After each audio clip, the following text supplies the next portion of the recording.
The front door of the Chi Omega house was not only locked today, a policeman stood guard on the other side. The house mother stepped out a few moments but would not talk in front of a camera. She said, "They were just lovely girls. It has been a harrowing experience." David Dick, CBS News, Tallahassee. After the attack, she got up and staggered out of the room with her injuries and went into the hallway where a sorority sister found her and walked, since the lights couldn't be turned on in the hallway, she walked her back into our room and turned on the lights. And that's when she saw all the blood on my roommate's face. And she looked over to me and saw where I had been beaten so badly. And I was just in a little ball sitting on my bed. And I didn't know what had happened. And I was hurting so bad. It felt like knives and needles and scissors opening up in my face. It just hurt so bad. But I didn't know what was really happening. And when they saw me, they called 911. And the next thing I remember, there was a police officer standing next to my bed. And he bent down so he could talk to me. And he said, "It's okay, honey. You're okay. I'm here. I won't let anyone come back and hurt you." And I remember those words, and it did give me a sense of safety, because I knew the police officer was going to stand there and not let anyone come in front of me again. So that was a peace of mind that made me feel better in this chaos that I was going through.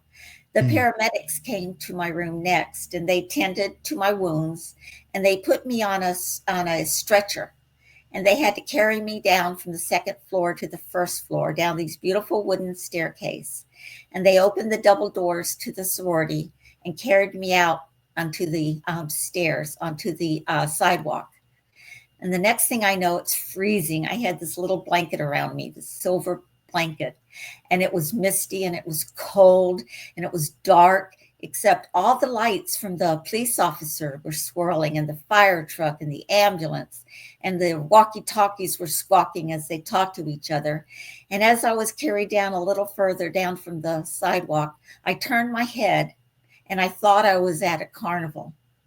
In my mind, I heard everything and I put a face to it. And the people squawking were, "Come on, let's play this game," and all that. I could look down. I saw the Ferris wheel at the very end. And that lasted just a few seconds, but in my mind, it lasted a lot longer. And after that, I was in a better state of mind. I was okay at that point. And then they took me in the ambulance and took me to the hospital. Wow. Horrifying experience. From that moment when Bundy did that attack, he left there. He left the sorority house and went down a couple blocks to a duplex. And he broke into one of the side's window over the sink, and he went in and attacked another co-ed. And the neighbors next door heard him and rang their phone, because that was their safety. Anytime someone calls, answer it, and they didn't answer. So then he left her for dead, although she survived. And after he went there, he stole a car and drove down to Lake City, which is kind of in the middle of the state of Florida. That's where he abducted and attacked little Kimberly Leach.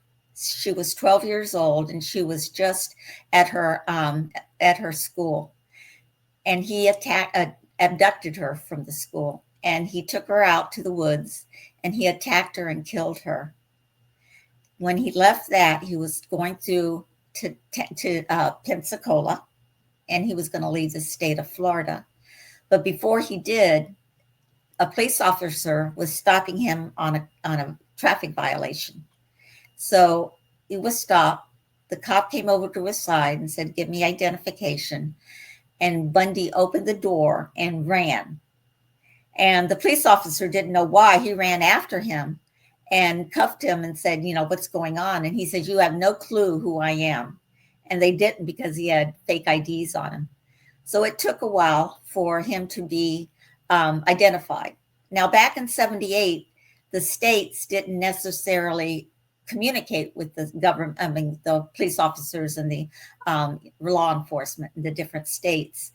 But he was he was in Pensacola, and the sheriff, Ken Casares, was in Tallahassee. And he had been in contact with Washington State and some of the other places out west who, and he thought this could have been him because it was the same MO. He went into someone's room at night and attacked them. And Bundy was never someone to confront a victim. He always came up from behind and hit them, whether he was out in the city or in the night, or else he went into their rooms and attacked everyone in their beds. He was not something that wanted to confront people. And that was the way he did his killing. So the MO seemed correct for the Ken Casares to look at. And that's when they transferred him to Tallahassee, and he was arrested and booked by Ken Casares into the jail. Pensacola authorities are still assessing the impact of having caught one of the FBI's 10 most wanted fugitives. The identification of the mystery man as Theodore Robert Bundy hit law officials like a bombshell. In which I have a video right here. I was going to show everybody when they start giving his, basically reading him his rights, or whatever you want to call it, the right words. And Yes. Bundy is so cocky in the video and claiming he's innocent. Be informed and understand that Theodore Robert Bundy on the 15th day of January in Leon County, Florida, did then and there unlawfully attempt to kill a human being, to-wit Kathy Kleiner, by beating her about the head and knowingly or intentionally caused great bodily harm, and said attempt was perpetrated by said Theodore Robert Bundy from or with a premeditated design or intent to effect the death of said Kathy Kleiner, contrary to section 77704, 78204 Florida statute. 78204 Florida statute. I'll plead not guilty right now. And your grand jurors being present. Look, and they mention your name in the clip, and he's just has a poker face on, like he is innocent, and he's almost mocking everybody in the video.